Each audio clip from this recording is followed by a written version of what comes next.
ओम शांति। ओम शांति। बच्चों को स्नेह का सबूत देना चाहिए। इस विषय में अमृत वेले के लिए बाबा के महावाक्य सुनते हैं। बाप का बच्चों से कितना स्नेह है।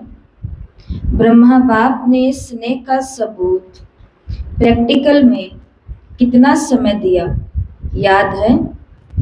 खास अपनी तबीयत को भी ना देखकर क्या सबूत दिया।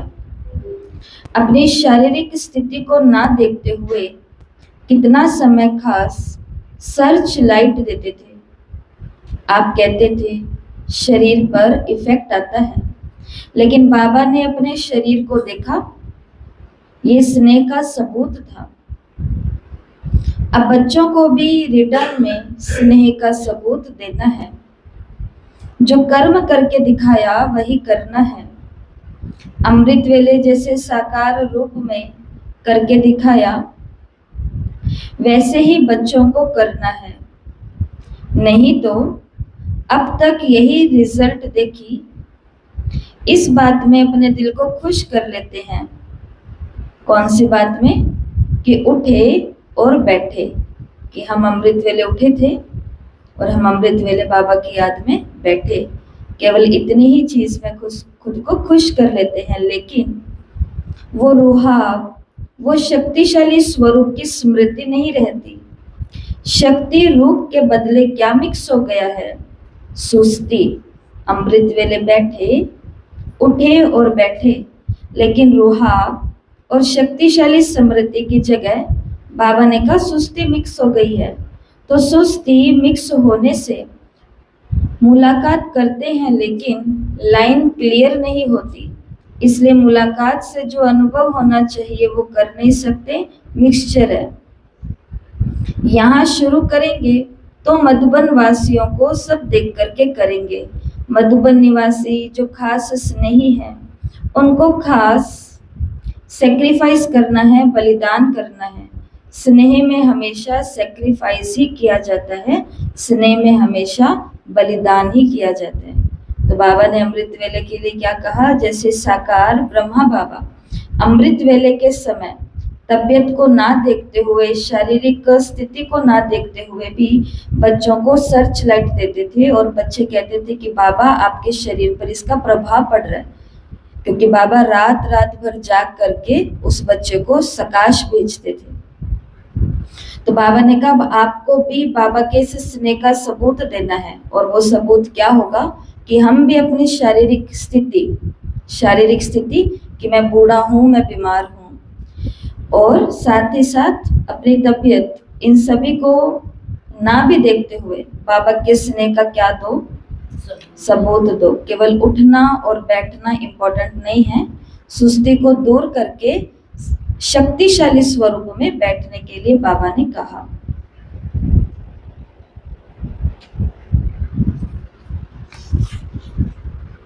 ओम शांति।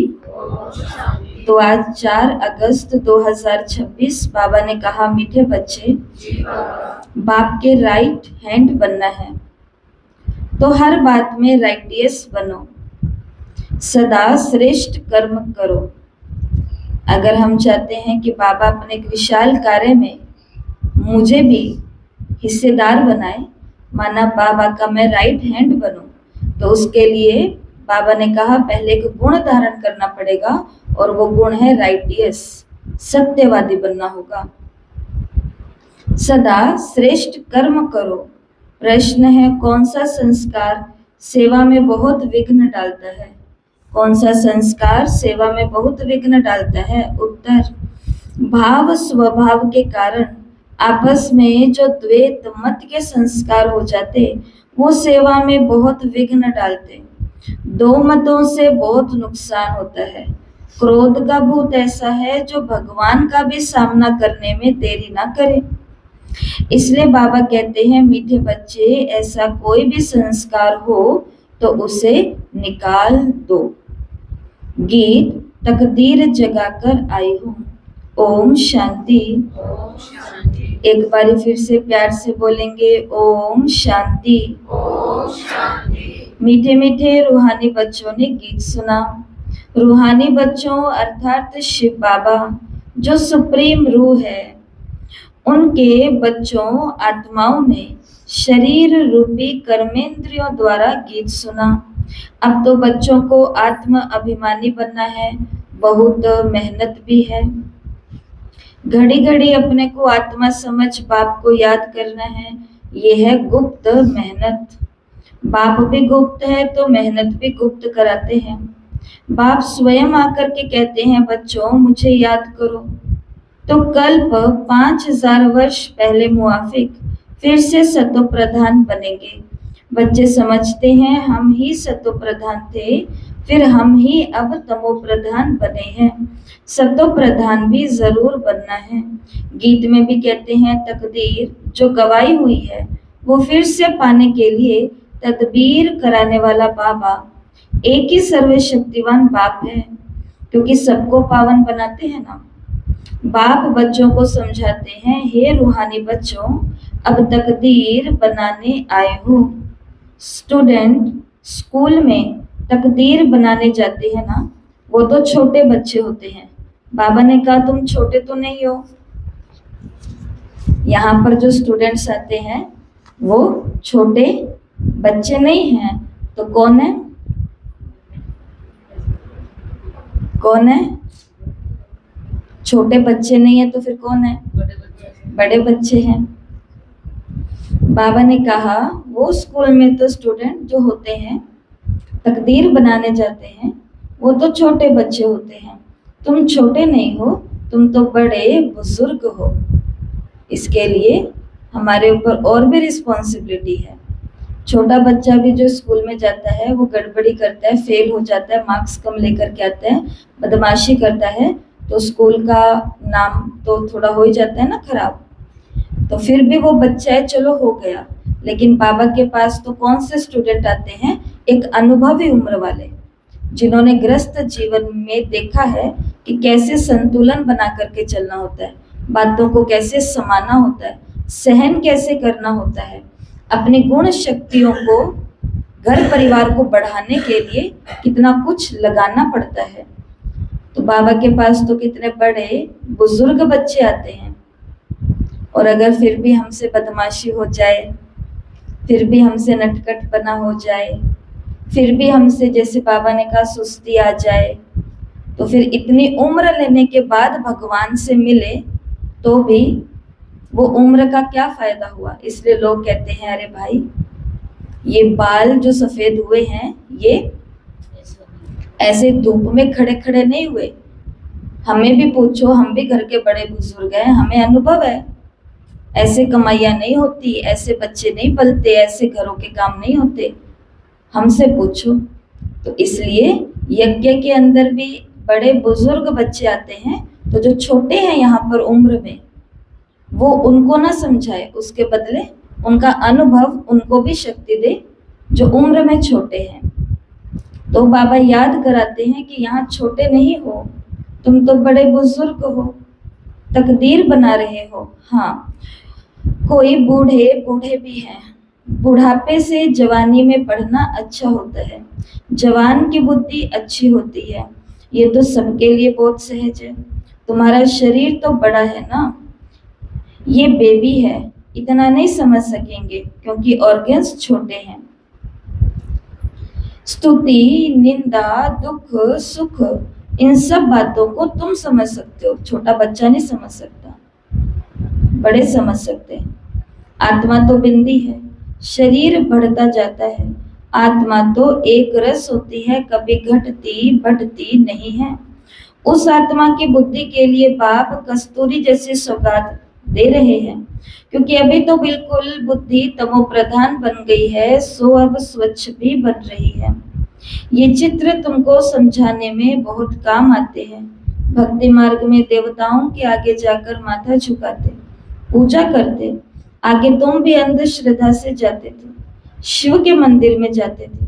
तुमको ये पता थोड़ी ही था कि ये शिव बाबा है।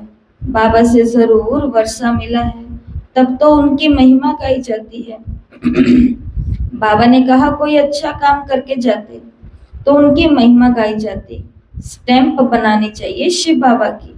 शिव बाबा, गीता, सार्मोनाइजर, ये स्टैंप सहज बन सकेगी। और स्टैंप बनी भी थी। ब्रह्मा बाबा की, दादियों की, इनकी स्टैंप भी बनी थी। तो बाबा ने कहा वो बाप सबको सुख देने वाला है। बाप कहते हैं मैं तुमको सुख धाम का मालिक बनाने वाला हूँ। बुढ़िया भी ये तो समझती होंगी कि हम आए हैं यहाँ शिव बाबा के पास, जो विचित्र है। उनसे इस चित्र में, उसने इस चित्र में, इस तन में प्रवेश किया है। निराकार को विचित्र कहा जाता है, तो बुद्धि में रहना चाहिए। हम शिव बाबा के पास जाते हैं जिसने ये टेम्परेरी चित्र धारण किया है। पतितों को पावन बनाए, मुक्ति, जीवन मुक्ति देते, अथवा शांति धाम, सुख धाम का रहवासी बनाते। बाबा ने कहा मनुष्य शांति के लिए कोशिश करते हैं, भगवान मिले तो शांति मिले, सुख के लिए पुरुषार्थ नहीं करते। बस बाप के पास घर जाएं, भगवान से मिले। इस समय सब मुक्ति की चाहना रखने वाले हैं। जीवन मुक्ति लेने वाले सिर्फ तुम ब्राह्मण ही हो, बाकी सब मुक्ति की चाहना रखने वाले हैं। बाकी सब छूटना चाहते हैं इस जन्म मरण के फेरे से। लेकिन बाबा ने कहा एक तुम ब्राह्मण ही हो, जो हर बात में क्या कहते हैं, अब सतयुग आने वाला है, हम तो भाई देवता बनने वाले हैं, अब कृष्ण धरती पर आने वाला है। तो हमारी बुद्धि में क्या ही है, जीवन मुक्ति। बाकी सब मुक्ति की चाहना रखते। जीवन मुक्ति का रास्ता बताने वाला कोई है ही नहीं। सन्यासियों आदि के पास जाकर शांति मांगते, कहेंगे मन की शांति कैसे मिले। जो भी रास्ता बताने वाले हैं वो है ही मुक्ति में जाने वाले। मोक्ष क्या है वो भी बुद्धि में नहीं आता, बस तंग होकर के कहते हैं मुक्ति में जाएं तो अच्छा है। वास्तव में मुक्ति धाम है आत्माओं का रहने का स्थान। इतने सेंटर्स पर बच्चे हैं, सब जानते हैं। हम नई दुनिया के लिए राज्य भाग्य लेते हैं। बाबा हमको नई दुनिया का राज्य भाग्य देते हैं। कहाँ देंगे, नई दुनिया में देंगे या पुरानी में देंगे? राज्य भाग्य देंगे तो कहाँ देंगे, नई में देंगे या पुरानी में देंगे? नई में देंगे, पुरानी में देंगे, कहाँ देंगे? बाबा कहते हैं मैं संगम पर आता हूँ, ना सतयुग में ना कलयुग में आता हूँ। तो जिस युग में आता है उस युग में आकर के राज्य भाग्य देता है। तो कब देते हैं बाबा राज भाग्य? संगम पर, दोनों के बीच में आता हूँ। नई दुनिया और पुरानी दुनिया दोनों के बीच में आता हूँ। बाप तो सबको सदगति देंगे ना, ऐसे तो नहीं दुर्गति में ही छोड़ जाएंगे। सदगति और दुर्गति इकट्ठे नहीं रह सकते। बच्चे जानते हैं ये पुरानी दुनिया विनाश होनी है, इसलिए इनसे प्यार नहीं रखना है। बुद्धि कहती है बरोबर अभी हम संगम युग पर हैं, ये दुनिया बदलने वाली है। अब बाप आया हुआ है। बाप कहते हैं मैं कल्प कल्प संगम पर आता हूँ, तुमको दुख से छुड़ाए हरि के द्वार ले जाता हूँ। ये ज्ञान की बात है। हरि द्वार, कृष्ण का द्वार, अथवा कृष्ण पुरी को कहा जाता है। अच्छा, उनके पीछे फिर लक्ष्मण झूला लगा दिया है। पहले हरिद्वार आएगा, सतयुग को हरिद्वार कहा जाता, फिर राम लक्ष्मण आदि बताते हैं। समझे? अभी श्रावण मास चल रहा है ना, तो सब लोग कहाँ जा रहे हैं? गंगा जी जा रहे हैं, हरिद्वार जा रहे हैं, नीलकंठ जा रहे हैं, लक्ष्मण झूला जा रहे हैं, और उधर जा रहे हैं और नहा नहा करके अच्छे बन करके आ रहे हैं। पर बाबा ने वास्तव में क्या कहा? हरि का द्वार तो कहाँ है? हरि किसको कहा जाता है? हरि किसका नाम है? वैसे इस धरती पर हरि किसका नाम होकर के गया है? श्री कृष्ण का। तो श्री कृष्ण का द्वार कहाँ है? सतयुग में। फिर लक्ष्मण का झूला कहाँ है? त्रेता में। तो बाबा ने कहा कि पहले सतयुग आएगा, हरि का द्वार, फिर राम लक्ष्मण आदि को दिखाते हैं। ये बात कोई नहीं जानते। वो तो बनाई हुई बात है। राम को कितने भाई दे दिए? बाबा ने कहा 4 भाई तो होते नहीं, 4 8 भाई तो यहाँ होते हैं। एक तरफ है ईश्वरीय संतान और दूसरी तरफ है आसुरी संतान। अभी तुम जानते हो शिव बाबा ब्रह्मा तन में आए हैं, तो राम को कितने भाई होंगे त्रेता युग में? श्री राम जी को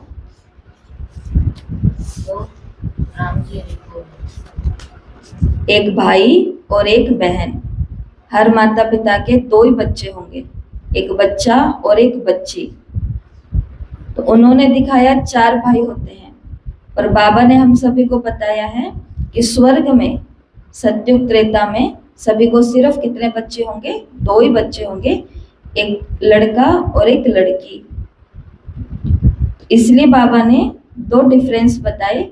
एक तरफ है ईश्वरीय संतान जो कहती है इतनी पैदाइश होगी, दूसरी तरफ है असुरी संतान जिनके लिए पता है कि 4 8 कितने भी हो सकते हैं। अभी तुम जानते हो शिव बाबा ब्रह्मा तन में आए हैं। शिव है बाबा, ब्रह्मा है दादा, प्रजापिता है। वो आत्माओं का पिता तो अनादि है। इस समय ब्राह्मणों को रचते हैं। ऐसे नहीं कि शिव बाबा शालिग्राम को रचते हैं, नहीं। शालिग्राम तो अविनाशी है, आत्माएं तो सभी अविनाशी हैं। सिर्फ बाप आकर के पवित्र बनाते हैं। जब तक आत्मा पवित्र नहीं बनी तब तक शरीर कैसे पवित्र बन सकता? हम आत्माएं पवित्र थी तो सतो प्रधान थी। बाबा ने कहा भी अपवित्र तमो प्रधान है, तो फिर सतो प्रधान कैसे बने? ये तो सहज समझ की बात है। तुम इस समय खाद पड़ने से पतित तमो प्रधान हो गए हो, अब फिर सतो प्रधान बनना है। हिसाब किताब चुकतू कर सब शांति धाम सुख धाम में आएंगे। आत्माएं निराकारी घर से आती हैं, उसकी यादगार में क्रिश्चियन लोग झाड़ में बल्लभ आदि लगाकर मनाते हैं। तुम जानते हो ये सभी धर्मों की अलग अलग शाखाएं हैं। वहां से आत्माएं कैसे नंबरवार नीचे उतरती हैं, ये नॉलेज तुमको मिल गई है। हम आत्माओं का घर शांति धाम है। अभी है संगम, वहां से सब आत्माएं आ जाएंगी, फिर सब जाएंगी। बाबा ने कहा प्रलय तो होती नहीं है। तुम जानते हो हम बाबा से तकदीर बनाने के लिए फिर से स्वराज्य लेने आए हैं। ये कोई सिर्फ कहने मात्र नहीं है, याद से ही वर्षा मिलेगा।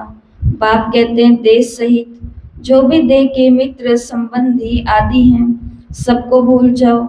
चित्र और विचित्र है ना, विचित्र उनको कहा जाता है जिसको देखा नहीं जाता। तो ये बहुत महीन बातें हैं। आत्मा कितनी छोटी है, उनको घड़ी घड़ी पाठ बजाना पड़ता है, और किसकी बुद्धि में ऐसी बातें नहीं है। पहले पहले तो ये बुद्धि में बिठाना है कि हम आत्मा हैं और वो हमारा बाप है। उनको ही पतित पावन हे भगवान कहा जाता है, दूसरी कोई जगह जाने की दरकार नहीं। तो याद भी तो एक ही को करना है ना। भगवान को याद करते हैं तो जरूर उनसे कुछ मिला होगा। बाबा ने कहा फिर दर दर धक्के क्यों खाते हो? भगवान को तो परम धाम से आना पड़ेगा ना। हम तो जा नहीं सकते क्योंकि पतित है, पतित वहां नहीं जा सकते। अभी तुम वंडर खाते हो। भक्ति मार्ग का पाठ कैसे वंडरफुल है। एक भगवान को याद करते हैं, हे ईश्वर, हे परम पिता, ओ गॉड फादर। और जब वो एक ही है तो फिर दूसरी तरफ धक्के क्यों खाते हो? वो एक ऊपर में रहता है, ये भी सबको पता है। सबका मालिक एक है।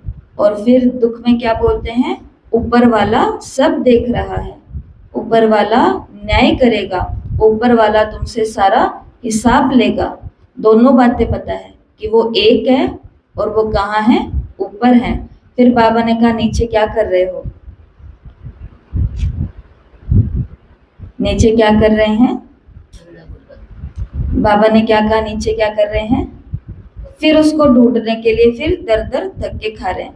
वास्तव में देखा जाए तो इस संसार में कुछ प्रतिशत, बहुत बहुत बहुत कम प्रतिशत आत्माएं हैं जो सच में उसको ढूंढने के लिए धक्के खा रही है, और बहुत सारी आत्माएं उसको ढूंढने के लिए धक्के नहीं खा रही हैं। किस लिए खा रही हैं?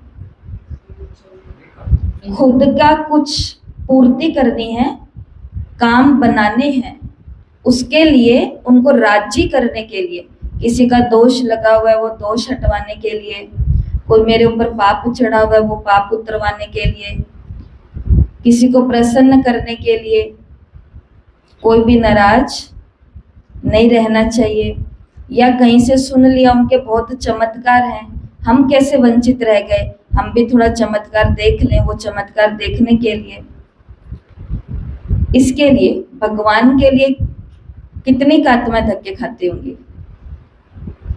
भगवान के लिए कितनी आत्माएं धक्के खाती होंगी? थोड़ी थोड़ी थोड़ी, बहुत बहुत बहुत थोड़ी।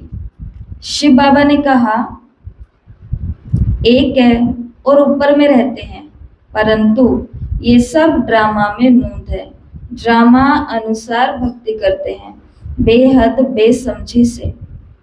अभी तुम फिर बेहद समझदार बनते हो, श्रीमत पर चलने वाले ही समझदार बनेंगे।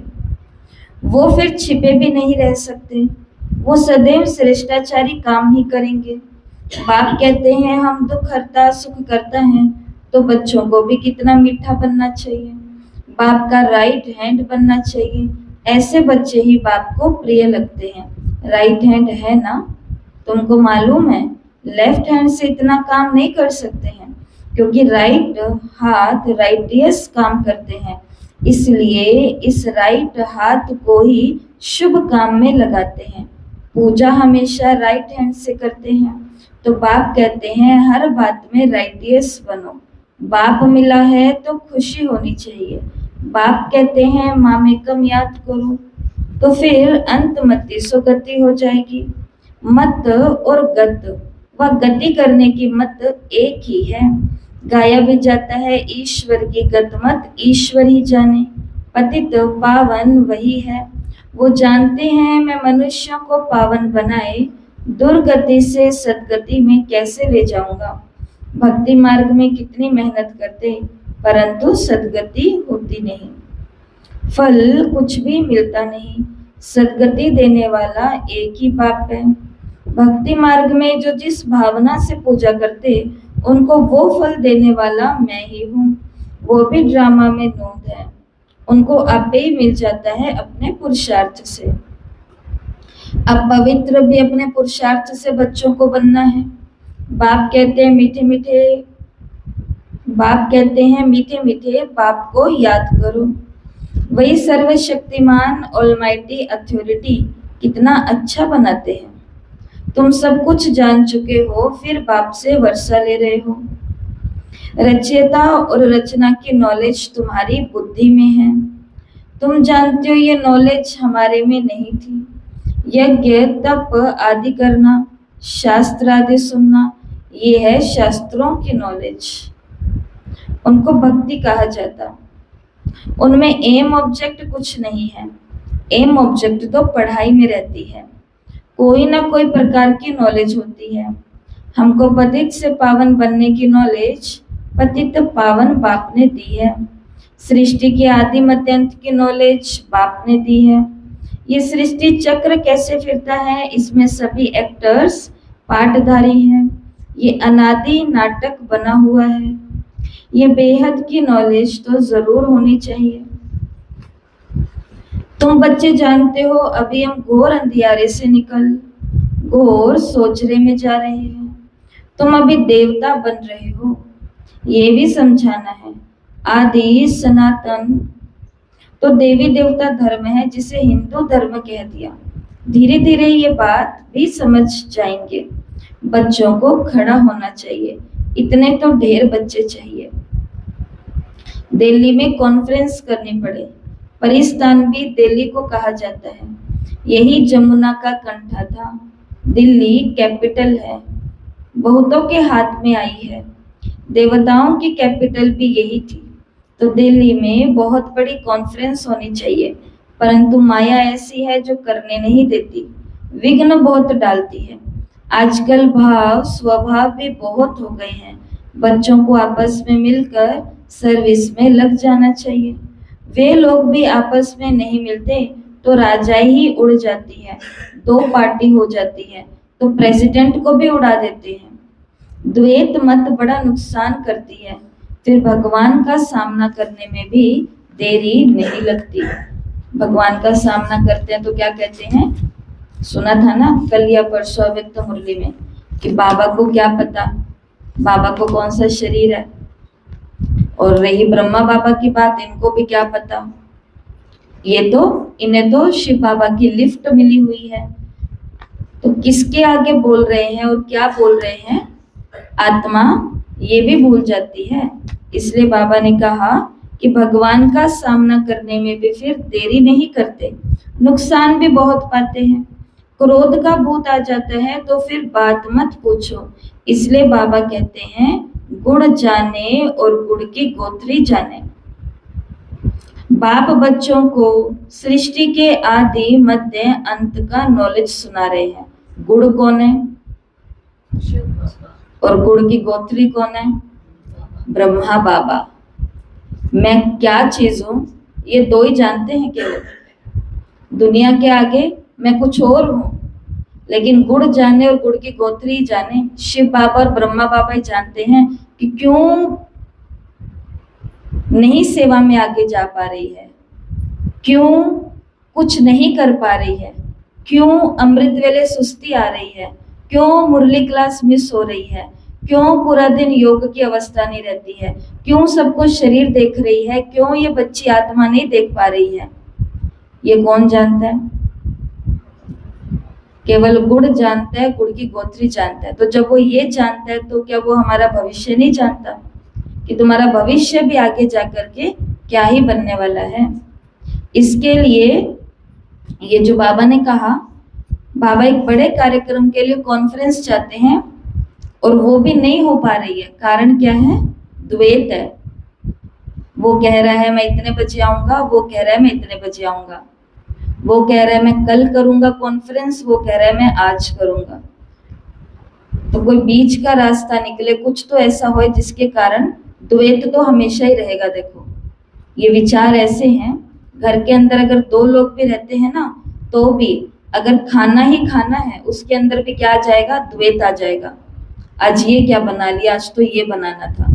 तो ये जो मन है तो वो संकल्पों की रचना करने वाली शक्ति है।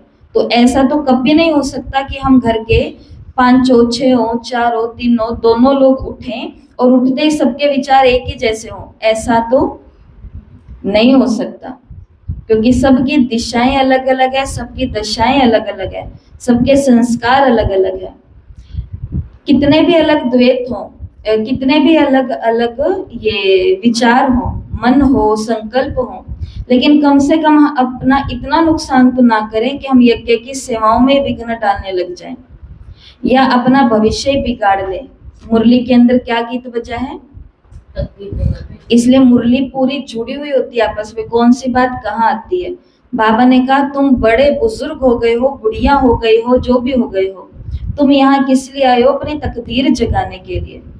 लेकिन फिर भी अगर हम ऐसे नुकसान करते जाएंगे, कभी किस बात पर कभी किस बात पर द्वैत होते जाएंगे और उसके कारण अगर सेवा में विघ्न पड़ेगा, तो ये तो अच्छी बात नहीं है ना। बाकी विचार तो हमेशा सबके अलग ही रहेंगे। जैसे माताजी कल से 6 बजे की मुरली क्लास है, तो ये सबका मन स्वीकार कर लेगा, ऐसा आपको लगता है क्या, बताओ। सबका कह रही हूँ, सबका। और जो बैठे भी हैं उनको भी एक बारी तो कुछ ना कुछ आया होगा, बाद में बाबा ने मदद की है तब पहुंचे हैं। 6 बजे तक तो 2 ही पहुंच पाए थे फिर भी, ठीक है। यही अब मैं अनाउंस कर दूं कि कल से 8 बजे की है मुरली क्लास, ना 6 की है ना 7 की है, सीधी 8 बजे की है, तो क्या होगा,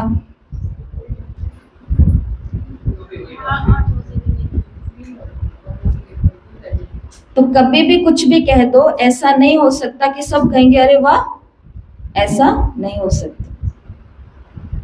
पर कुछ तो हल निकालने पड़ते हैं। कॉन्फ्रेंस, मीटिंग, बातें, दिल खोलना, मुंह खोलना, मन हल्का करना, वो इसलिए कहा जाता है, उसे पता चलता है कि क्या कहना चाहते हो, क्या करना चाहते हो, कैसे होगा। और अगर फिर भी हम क्रोध करते हैं या किसी दूसरे के भाव भावना को बिगाड़ते हैं कि देखा देखा देखा, या नुकसान कर देते हैं, और जो बाबा चाहते हैं वो ना काम हो पाते हैं, ना कुछ हो पाता है। दोष भले दूसरे पर हम लगा दें, लेकिन ये तो गुड़ जानता है और गुड़ की गोत्री जानती है। बाप बच्चों को सृष्टि के आदि मध्य अंत की नॉलेज सुना रहे हैं। अब कोई धारण करे या ना करे, वो अपने पुरुषार्थ पर मदार है। बाबा ने तो बता दिया आदि मध्य अंत की नॉलेज, कि जो करेगा वो ही पाएगा। जो नई दुनिया की स्थापना में अपना तन मन धन और संबंधों को अर्पण करेगा, वही आगे वाली दुनिया में तन मन धन और अच्छे रिश्तों को प्राप्त करेगा। आदि मध्य अंत बताया है ना बाबा ने, ये ज्ञान तो सबके पास है। अब इसको कोई धारण करे या ना करे, वो अपने पुरुषार्थ पर मदार है। ऐसे नहीं कि कोई पर बाबा आशीर्वाद या कृपा करेंगे। इसमें आशीर्वाद कृपा आदि मांगने की बात नहीं है। ये नहीं सोचना कभी कि इनके ऊपर बाबा ने एक्स्ट्रा कृपा करी हुई। भाई वो कुछ ऐसा कर रहे हैं जो हमें नहीं दिख रहा है, तो ही उनके ऊपर कृपा हुई है। क्योंकि भगवान का नियम है कि वो कर्मों की गति के अंदर हस्तक्षेप नहीं करता। प्रकृति का नियम है, एक करोगे 100 गुना होकर के मिलेगा, अच्छे का अच्छा और बुरे का बुरा, और वही भगवान का आशीर्वाद और कृपा बनती है। बाकी बाबा ने कहा यहाँ पर कृपा आशीर्वाद मांगने की बात नहीं है। प्रेरणा से अगर योग और ज्ञान सिखाना होता तो फिर बाप कहते, ध्यान से सुनना, अगर बाबा को प्रेरणा से, कई लोग कहते हैं कि हाँ सेवा तो नहीं होती, हम यहीं से ही मनसा सेवा कर देंगे, वो भी जरूरी है, लेकिन बस किसी को प्रेरणा से ही बाबा टच कर दे, प्रेरणा से सारे काम हो जाए, हमें फील्ड में जाना ही ना पड़े। बाबा ने कहा अगर प्रेरणा से योग और ज्ञान ही सिखाना होता तो फिर बाप इस गंदी दुनिया में क्यों आता। तो हमें भी जाना पड़ेगा, हमें भी वो दिखाना पड़ेगा कि हम फरिश्ते हैं। तो क्यों आता वो इस गंदी दुनिया में? प्रेरणा, आशीर्वाद, ये सब भक्ति मार्ग के अक्षर हैं। इसमें पुरुषार्थ करना होता है, प्रेरणा की कोई बात नहीं है। तुमको 3 इंजन मिली है इकट्ठी, वहां तो बाप अलग होता, टीचर अलग मिलता, गुरु पिछाड़ी में मिलता है। यहाँ तो तुमको तीनों ही इकट्ठे मिले हैं। और बताओ कैसे हो? बस गाड़ी चल रही है। बाबा ने कहा तुम्हारी इस गाड़ी को, बस जो चली रही थी धक्के मार मार के, उसको कितने इंजन मिल गए? 1 2 3। पिता, शिक्षक, और पूरे दिन के लिए क्या करना है? मत देने वाला गुरु, मर्यादा बताने वाला, नियम बताने वाला। तो भी अगर हमारी गाड़ी धक्के मार मार के चले तो क्या कहेंगे कि कमी सच में इंजन की नहीं थी हमारे जीवन में, कमी किसकी थी? गाड़ी खराब। तो गाड़ी को सही करना पड़ेगा, माना अपने बुद्धि के अंदर लक्ष्य डालना होगा। शिव बाबा ने कहा कि तुमको तो यहाँ तीनों इकट्ठे मिले हैं। बाप कहते हैं मैं तुमको पूज्य बनाता हूँ, तुम फिर पुजारी बन जाते हो। बड़ा युक्ति से समझाना है, ऐसे ना हो कि कोई बेहोश ही हो जाए। कोई जा रहा है शिवालय, बड़ी मुश्किल से पूरे साल में पहली बार ही संकल्प किया है कि अब से रोज शिवालय जाऊंगा, पूरे सावन और शिव बाबा पर जा करके जल डाल करके आऊंगा या आऊंगी। और वो हमसे टकरा गए, और टकराते हमने उनको बोल दिया कि बाबा को नहलाने से क्या होगा, हमें भी नहाना चाहिए, बाबा हमको नहलाने के लिए आया। इतने में वो क्या हो जाएगा? बेहोश का मतलब है गली बदल लेगा। वो कहेगा ये तो मुश्किल से तो मेरा शुरू हुआ है, और ये आ गए अड़चन डालने के लिए। तो बाबा ने कहा ये वाली बातें अगर किसी को समझानी है तो उसमें समय लगता है। कभी कभी 7 दिन काफी होते हैं, कभी कभी 1 महीना, और हमने देखा है कहीं कहीं पर सालों साल लग जाते हैं, तो जा करके ये बातें फिर उस आत्मा की बुद्धि में तो बैठ ही जाती है। कि अभी हमको भगवान पूज्य बनाने के लिए आया है। ऐसे ना हो कि कोई बेहोश हो जाए। पहले पहले मुख्य है दो बाप की बात। भगवान बाप है, उनका जन्म शिव जयंती भी यहाँ मनाते हैं, जरूर स्वर्ग का मालिक बनाते होंगे। भारत में ही स्वर्ग था, अभी नर्क के विनाश के लिए महाभारत लड़ाई खड़ी है। जरूर बाप नई दुनिया स्थापन कराने वाला भी है। बाप की श्रीमत पर ही हम कहते हैं कि भारत को हम पवित्र पावन बनाकर ही छोड़ेंगे। अच्छा, मीठे मीठे सिकिलधे बच्चों प्रति माता पिता बाप दादा का याद प्यार और गुड मॉर्निंग। रूहानी बाप की रूहानी बच्चों को नमस्ते। हम रूहानी बच्चों की रूहानी माता पिता बाप दादा को याद प्यार नमस्ते, गुड मॉर्निंग, ओम शांति, शुक्रिया बाबा, शुक्रिया, वाह बाबा वाह। धारणा के लिए मुख्य सार पहला, जैसे बाप दुख हरता सुख करता है, जैसे बाप दुख हरता सुख करता है, ऐसे बाप समान बनना है, बहुत मीठा बनना है, सदा शुभ काम करके राइट हैंड बन जाना है, सदा शुभ काम करके राइट हैंड बन जाना है। दूसरा, कभी दो मतें नहीं बनानी है। छोटी छोटी बातें, सेवा की बातें, जो भी है, तो बाबा ने कहा दो मतें नहीं बनानी। भाव स्वभाव में आकर एक दो का सामना नहीं करना, क्रोध का भूत निकाल देना है, क्रोध का भूत निकाल देना है। वरदान आज बाबा ने हम सभी को दिया, स्वयं की स्मृति में रहे, अपने हर कार्य को संयम बनाने वाले, स्वयं की स्मृति में रहे, अपने हर कर्म को संयम माना नियम बनाने वाले, अथॉरिटी स्वरूप भव, अथॉरिटी स्वरूप भव। बाबा ने कहा जैसे साकार में स्वयं की स्मृति में रहने से जो कर्म किया वही ब्राह्मण परिवार का संयम बन गया। कहने का भाव, ब्रह्मा बाबा ने स्वयं की स्मृति कि मैं कौन हूं और किस लक्ष्य से यहाँ पर हूं, इस स्मृति में रह करके ब्रह्मा बाबा ने जो जो कर्म किए वो सभी कर्म आज हम ब्राह्मणों के लिए क्या बन गए हैं, नियम बन गए हैं। स्वयं के नशे में रहने के कारण अथॉरिटी से कह सकते थे कि अगर साकार द्वारा कोई उल्टा कर्म भी हो गया तो सुलटा कर देंगे। स्वयं के स्वरूप की स्मृति में रहने से ये नशा रहता है कि कोई उल्टा कर्म हो ही नहीं सकता।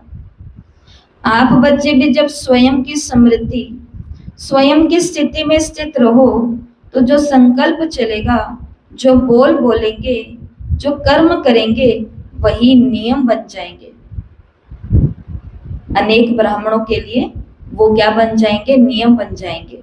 हमारे यहाँ का ये नियम है, हमारे यहाँ का ये नियम है, लेकिन उसके लिए पहले खुद को क्या करना पड़ेगा, स्वयं की स्थिति में स्थित रहेंगे, फिर जो संकल्प चलेंगे, बोल बोलेंगे, कर्म करेंगे वही अनेकों के लिए संयम और नियम बन जाएगा। जैसे पहले घरों में भी ऐसे ही होता था,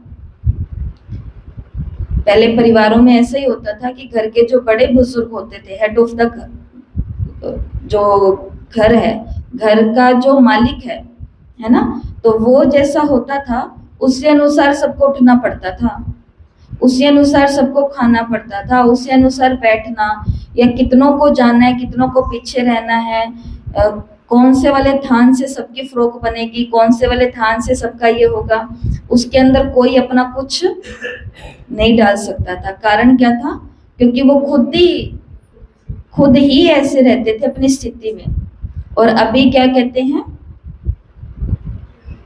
अभी कोई भी चीज कंट्रोल में नहीं है, अपने घर की भी। उसका कारण क्या है कि घर का जो स्वयं मालिक है वो ही अपनी स्थिति में नहीं है, तो औरों के लिए कौन से नियम बनेंगे? नियम बनाने के लिए पहले मालिक को भी उस नियमों, उस जीवन को अपनाना पड़ता है, पीछे वालों के लिए नियम बनते हैं फिर। तो आज बाबा ने हम सभी को बहुत बड़ा टाइटल दिया है, बहुत बड़ा स्वमान याद कराया है कि हम आत्माएं कौन है, अथॉरिटी स्वरूप है।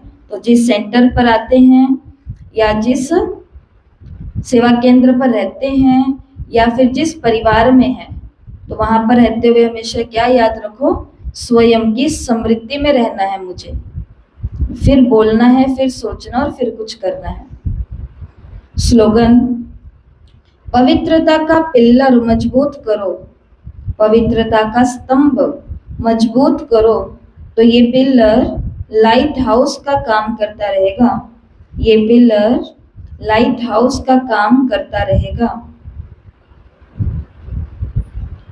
जिस आत्मा के अंदर प्योरिटी बहुत ज्यादा होती है, उसका प्रकाश बाबा ने कहा स्वतः ही दूर दूर तक फैलता रहेगा। ये अव्यक्त इशारे, अपवित्रता के बीज को समाप्त कर संपूर्ण स्वच्छ पवित्र बनो। बाबा ने कहा अगर बुद्धि में अशुद्ध संकल्प व पुराने संस्कार संकल्प के रूप में भी टच होते हैं, तो संपूर्ण वैष्णव नहीं कहेंगे। जैसे कोई अकर्तव्य कार्य देखता भी है, तो देखने का भी असर हो जाता है, उसका भी हिसाब बनता है। सुन रहे हैं सभी ध्यान से? कल एक मदर आई अपनी बच्ची को लेकर के, उन्होंने मुझे कुछ नहीं बोला, वो आए बाबा के पास बैठे, बाबा से बातें करी और उठ करके जाने लगे। तो मैंने सोचा कि ये आई है तो इसको टॉफी दे देती हूँ, तो उसको टॉफी देने लगी। तो देते देते फिर 2 घड़ी बोल ही लेते हैं, कैसे हो, क्या बाबा से बातें करी, आते रहा करो, बाबा से मन की बातें करते रहा करो। कहते कहते कहते यही बात ही चली, उन्होंने हमें कुछ नहीं बताया, तो हमने ऐसे बोला कि देखो भाई, ये जो टीवी मोबाइल और जो कुछ है, अभी हमको बहुत पढ़ लिख करके कहीं जाना है, तो उसके लिए जो अपन देखेंगे भी ना, वो देखते देखते भी हमारे ऊपर असर आ जाएगा। ये बात सबको पता है यहाँ पर। क्यों पता है हमें ये बात? जो हम किसी को भी ये बात बोल देते हैं, क्योंकि ये बात बताने की ट्रेनिंग हमको रोज मिल रही है। जो आज मनोवैज्ञानिक इसके ऊपर रिसर्च करके पता लगा रहे हैं कि जो कल्पी बाबा ने क्या कहा था, संसार के समाचार सुनना सुनाना अर्थात किचड़े को अपने अंदर समाना। कई लोग बोलते हैं कि मैं उस झगड़े में, मैं उस काम में कुछ बोली तो नहीं ना, मैं तो बस देखा ही था। बाबा ने कहा देखने का भी क्या होता है, असर होता है। देखा भी क्यों, देखा भी क्यों, रास्ता ही बदल लेना था। तो अकर्तव्य का कार्य देखना भी, तो फिर उसको देखने का भी असर हो जाता है, उसका भी हिसाब बनता है, उसका भी हिसाब बनता है। इस हिसाब से सोचो तो पुराने संस्कार और शुद्ध संकल्प बुद्धि में अगर टच होते हैं, तो भी संपूर्ण वैष्णव और संपूर्ण पवित्र कैसे कहेंगे? तो वो बच्चे अपनी माँ को क्या बोलते हैं कि देखते तो है मम्मी, क्यों दीदी को कुछ आगे बोलो इनको, कि केवल देखते हैं करते तो कुछ नहीं। तो फिर उनको कह रहे थे कि आध्यात्मिकता कहती है कि जो देखते हैं, मन के अंदर संकल्प आते हैं, एक दिन मौका मिलने पर वो कर भी लेंगे, एक दिन मौका मिलने पर वो कर भी लेंगे। इसके लिए बाबा ने कहा फिर उसको संपूर्ण वैष्णव और संपूर्ण पवित्र नहीं कहा जाएगा। तो क्या करना है हमको? कोई भी अकर्तव्य का कार्य देखना भी नहीं है, क्योंकि हम कौन है? सच्चे सच्चे वैष्णव हैं, सच्चे सच्चे पवित्र हैं। आज का स्वमान, मैं अथॉरिटी स्वरूप आत्मा हूँ, मैं अथॉरिटी स्वरूप आत्मा हूँ। तो याद रखना आज पूरे दिन में कि मुझे मेरी स्थिति में स्थित रहना है। इसके बाद जो भी मैं सोचूंगी, बोलूंगी और पूरा दिन करूंगा, वो सभी परिवार, कंपनी, बिजनेस सबके लिए क्या बन जाएगा? एक नियम बन जाएगा। इसके लिए पहले करना है, मैं अथॉरिटी स्वरूप आत्मा हूँ। ठीक है? ओम शांति।